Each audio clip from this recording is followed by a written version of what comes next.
Okay guys, for today's video, ang gagawin natin ngayon ay Toyota Innova. Marami tayong gagawin dito like EGR cleaning, turbo cleaning, palit ng ATF, palit ng filter din ng ATF, change oil, replace ng brake shoe, and then yung re-refillan natin yung clutch fan. Ito yung mga ikakandak natin dito sa Toyota Innova para ma-maintain at hindi tayo makaranas ng T-Rex sa kalsada. Ito yung mga karaniwang ginagawa natin kapag maintenance PMS. Ito heavy PMS kung ituturing natin dito kasi maraming gagawin.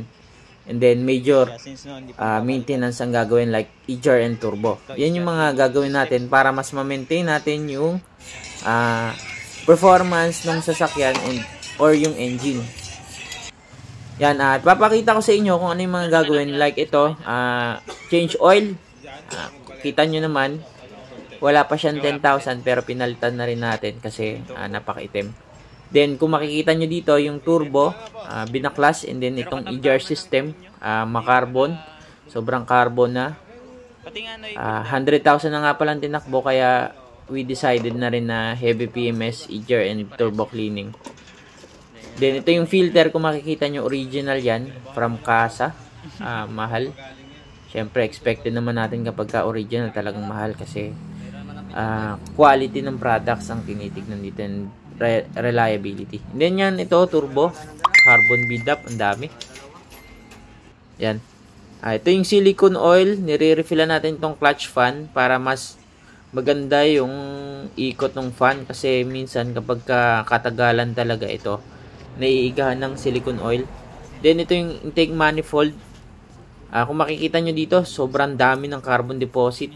Kaya factor yan kung bakit magkakaroon tayo ng low power and then the fuel consumption. Kasi alam naman natin ng EGR, siya yung nagbabalik ng krudong hindi nasunog. Yan yung mga kinakandak natin. And then ito, kung makikita nyo dito, may oil pan ng transmission. Tinanggal natin dahil nagpalit tayong filter, nilinisan, and then binalik din natin ulit. Yan. Dito naman, makikita nyo dito is brake. Yung oil na picture ko naman. Pinupull out natin dyan yung brake drum para magkaroon tayo ng access para mapalitan si brake shoe. Kasi yung brake shoe nito napakanipis na. Since noon, 100,000 ang tinakbo, hindi pa napapalitan. Kaya si owner nag-decide na rin papalitan to ng brake shoe. Yan. Fast forward tayo para makita nyo rin yung iba pang video natin.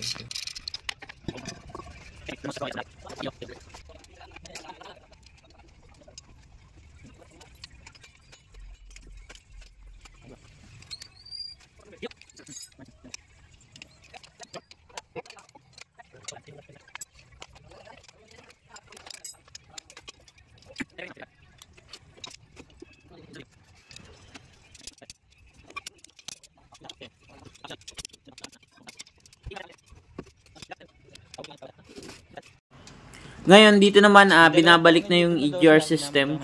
Kung makikita nyo, mga hose na lang. And then, the brackets yung kinakabit dito. Then, yung throttle body, hindi pa nakakabit dito. Pero, halos matapos na tayo dito sa EGR system. Nalinisan na yung sobrang linis. Then, itong turbo, nalinisan na rin. Binabalik na rin lang. Yan, dito sa brake shoe naman, pinapyawan ko kayo. Binabalik naman yung brake shoe dito. Yan, kung makikita nyo, bago na yung kinakabit natin.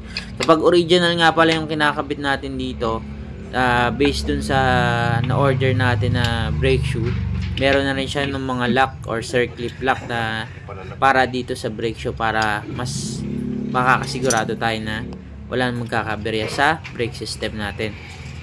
Basta maayos yung adjustment and then yung installation natin, wala na magiging problema. Dapat ang ginagawa na kasi natin dito, kapag ka nag-handbrake tayo, 6 to 7 clicks nung handbrake. Di ba pagka nag-handbrake tayo, may mapapakinggan tayong click. Yun, kailangan dapat 6 to 7. Yan. Sa installation, madali lang naman yan. May mga spring and then holdings. Hold down spring and pin. Yan yung mga binabaklas dyan in springs.